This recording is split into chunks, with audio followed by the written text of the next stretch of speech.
Assalamualaikum warahmatullahi taala wabarakatuh. Hello everyone, perkenalkan nama saya Siti Aisyah, NPM 202412-2057, Prodi Teknik Informatika tahun 2024. Pada video ini saya akan mempresentasikan laporan saya yang berjudul Analisis Algoritma Graf menggunakan Birth First Search atau BFS.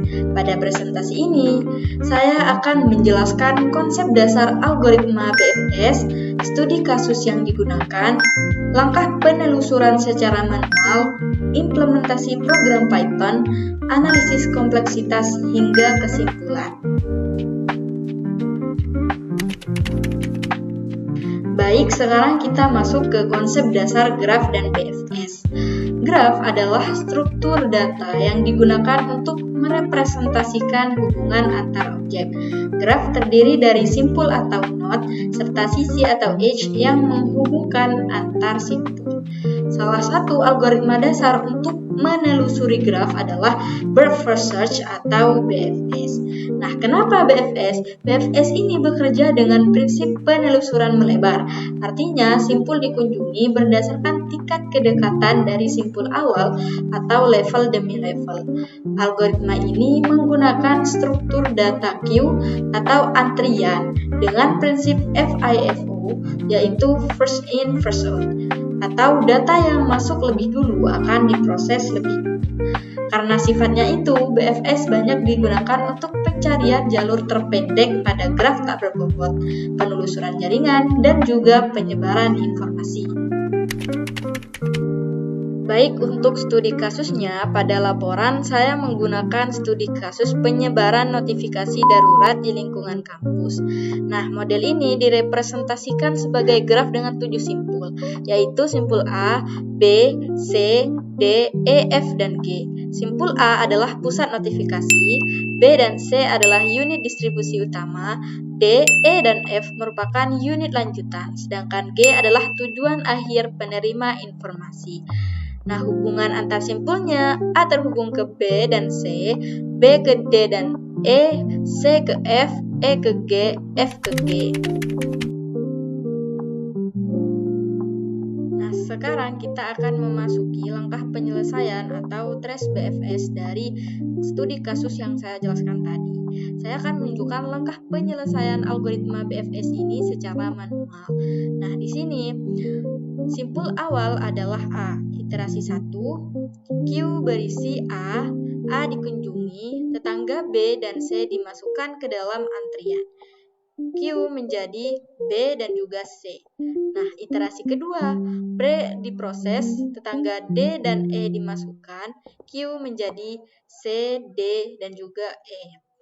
Nah, dalam iterasi ketiga, C diproses, F dimasukkan, Q menjadi D, E, dan juga F. Iterasi keempat, D diproses, namun D ini kan sudah tidak punya tetangga, jadi langsung ke iterasi 5.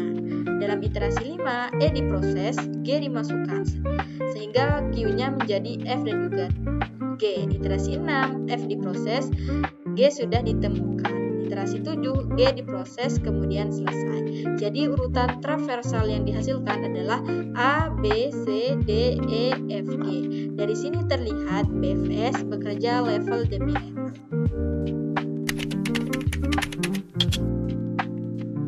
Setelah menyelesaikan studi kasus BFS tersebut, kita dapat melihat bahwa BFS memeriksa semua simpul pada level tertentu terlebih dahulu sebelum ke level berikutnya.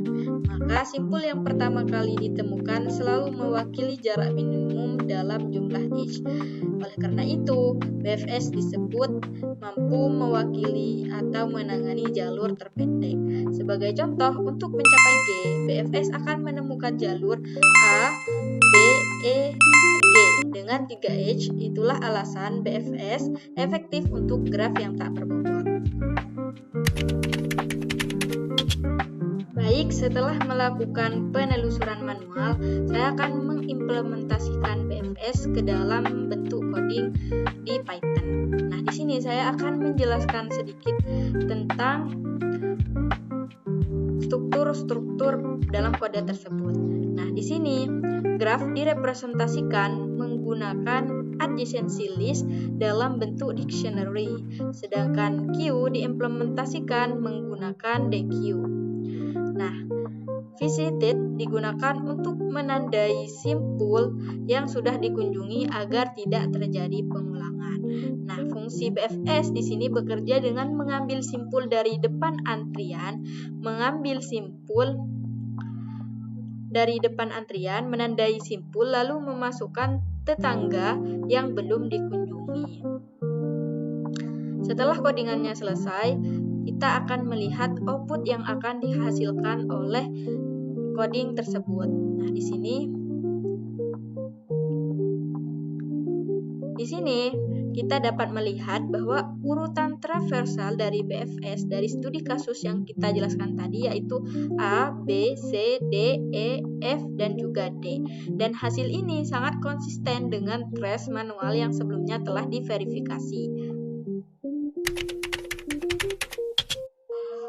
Nah, untuk analisis kompleksitas ruang dan waktu, dari sisi efisiensi, kompleksitas waktu BFS adalah OV plus E, di mana V adalah jumlah simpul dan E jumlah sisi. Mengapa? Karena setiap simpul dikunjungi maksimal 1 kali, dan setiap sisi diperiksa 1 kali. Untuk kompleksitas ruang, OV, karena Q dan VZ dapat menyimpan hingga seluruh simpul. Jadi, secara teoritis maupun praktis, BFS tergolong efisien.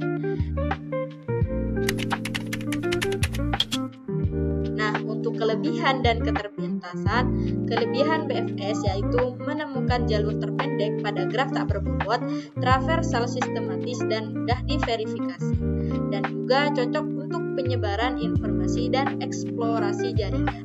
Namun untuk keterbatasannya, BFS membutuhkan memori yang lebih besar karena menggunakan antrian, dan juga kurang efisien jika graf sangat besar dan lebar.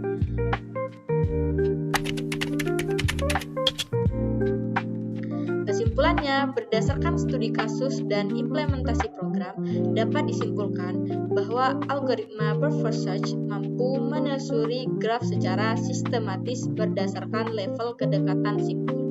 Pada studi kasus ini, BFS menghasilkan traversal A, B, C, D, E, F, G yang konsisten antara penelusuran manual dan juga implementasi Python yang telah kita selesaikan tadi. Dengan kompleksitas waktu O of V plus E dan ruang O of V, BFS terbukti efisien serta relevan digunakan untuk pencarian jalur terpendek dan distribusi informasi pada graf tak berbobot.